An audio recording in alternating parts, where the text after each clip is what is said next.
Olá, gente boa, de volta aqui no programa Papo Dinâmico na PUC TV Goiás. Toda terça-feira às 11h30 da noite estamos aqui e você pode nos acompanhar também pelas redes sociais, no Facebook, no Instagram e no Twitter. E também no canal da PUC TV Goiás no YouTube. E hoje nós estamos debatendo justamente sobre doenças gastrointestinais, doenças do aparelho digestivo, né? Debatendo aqui com o Dr. Samir Bittar e também com a doutora Laís Bittencourt. Nossa produção preparou um VT aí sobre alimentos saudáveis. A nossa repórter Silva Arantes, da equipe de jornalismo, preparou essa reportagem. Vamos ver essa reportagem. Feijão borboleta, bênção de Deus, folha santa, taioba.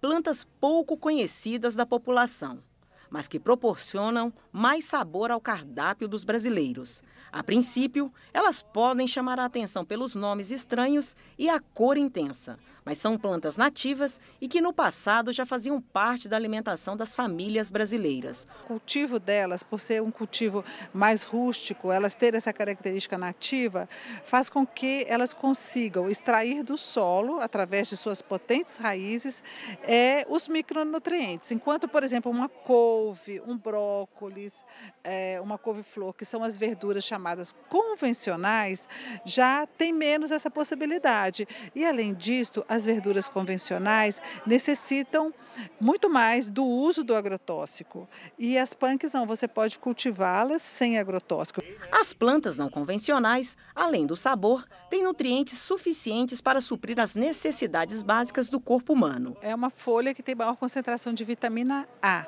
Então, vitamina A em maior concentração, cálcio, ferro, os aminoácidos, né? Então, com isso as proteínas, então é uma folha mais proteica, além dela ser também mais rica nos óleos elementos como zinco e selênio. A inclusão das plantas nativas na merenda escolar é uma outra opção que já vem sendo estudada. Afinal, neste período a criança ainda está conhecendo e formando o hábito alimentar.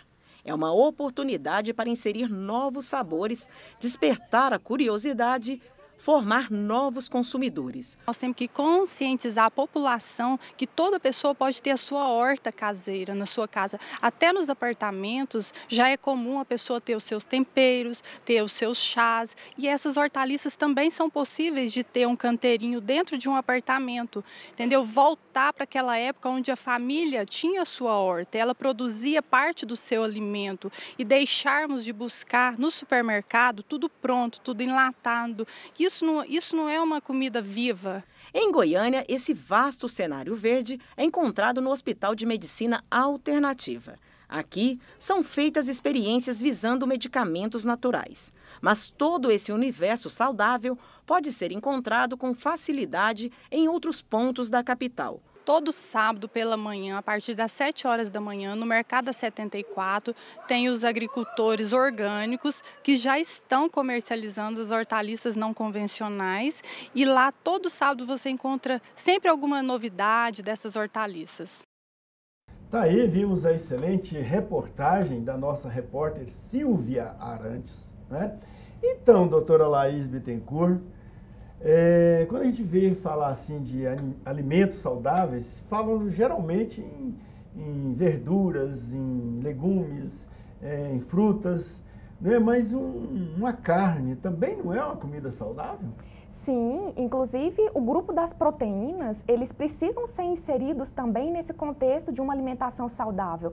É somente nós fazermos escolhas, boas escolhas, por exemplo, carnes magras, né? Não precisa ter aquela gordurinha aparente da picanha, por exemplo, né? O cupim, que é uma carne muito gordurosa.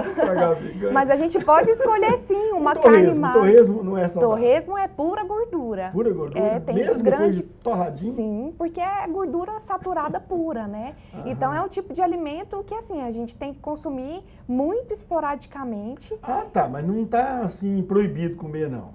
Então, o que a gente costuma falar, não precisa haver um terrorismo nutricional a ponto da gente falar nunca pode comer, isso está totalmente proibido. Se a pessoa já está com sobrepeso, está gorda, já é claro que ela problema, vai precisar ter uma restrição maior, mas atingindo, né, um peso saudável, estando com uma alimentação equilibrada, o que a gente precisa sempre reforçar é que o equilíbrio é que precisa estar em questão. Não é que eu nunca posso comer nada. Se a minha vida, eu tenho uma alimentação saudável, pratico atividade física, eu vou ter essas escolhas saudáveis no meu dia a dia, é claro que uma festa que tiver, uma comemoração de final de ano, uma vez ao mês, se eu comer algum desses tipos de alimentos que são mais gordurosos, não é isso que vai definir ou me causar um problema. Mas isso partindo do pressuposto que a pessoa já está com o corpo equilibrado. Sim, com certeza. Se ele está com algum problema já Sim, de se saúde, existe alguma patologia. aí o equilíbrio já é outro, né? Porque se a pessoa já está com a alimentação toda desequilibrada, com sobrepeso, obesidade, se ela tem já alguma alteração importante de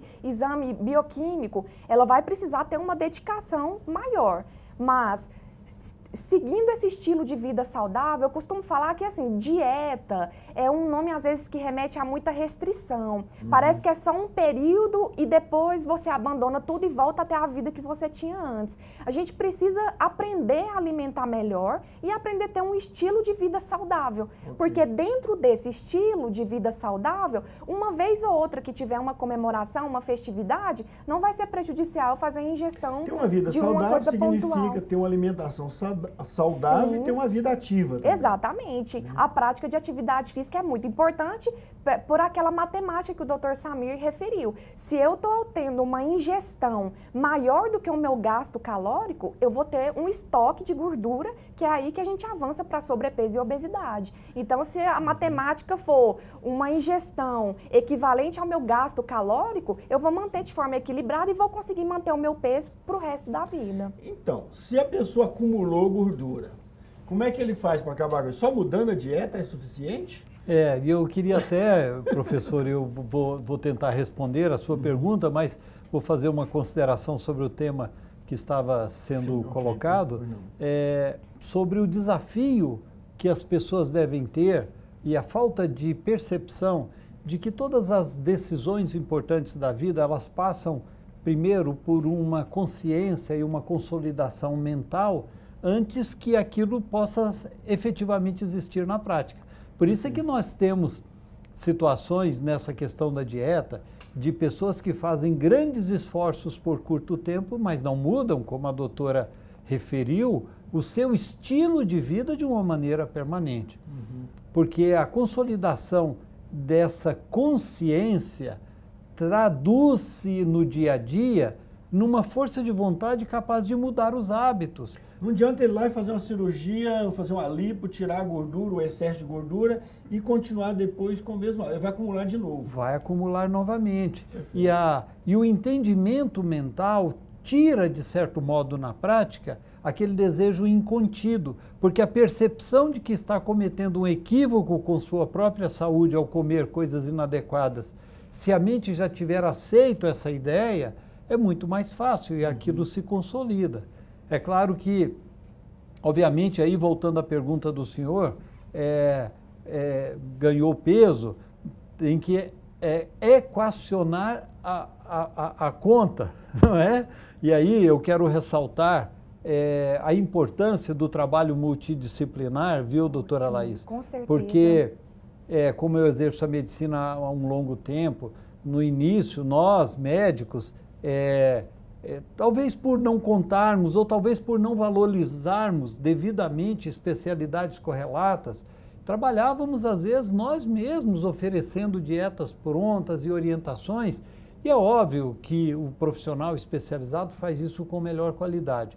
E hoje nós trabalhamos de forma multidisciplinar, de maneira que estejamos atuando e o paciente ele ganha muito com isso. O obeso ele tem que consumir energia, ele tem que alimentar-se de forma adequada, ele tem que ter persistência, porque o processo mais saudável é gradual. é gradual e Medicamento. persistente. Tem aí, a cidade oferece aí, a internet, oferece um monte de medicamento para emagrecer. Isso funciona?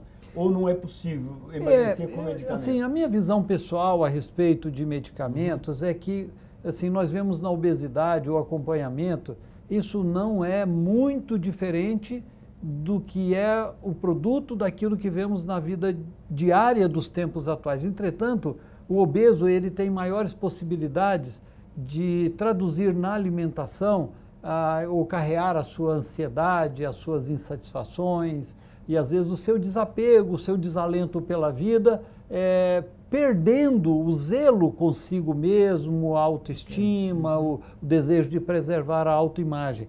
Então essas pessoas, se assim o for, elas precisam de um conjunto ainda maior, inclusive da assistência do psiquiatra ou do psicólogo, do nutricionista, precisa às vezes de uma assistência também na parte de atividades físicas. Então nesse conjunto todo, se houver o encaminhamento adequado e a força de vontade primordial de quem necessita desses cuidados, ele poderá alcançar, essa situação, sem dúvida.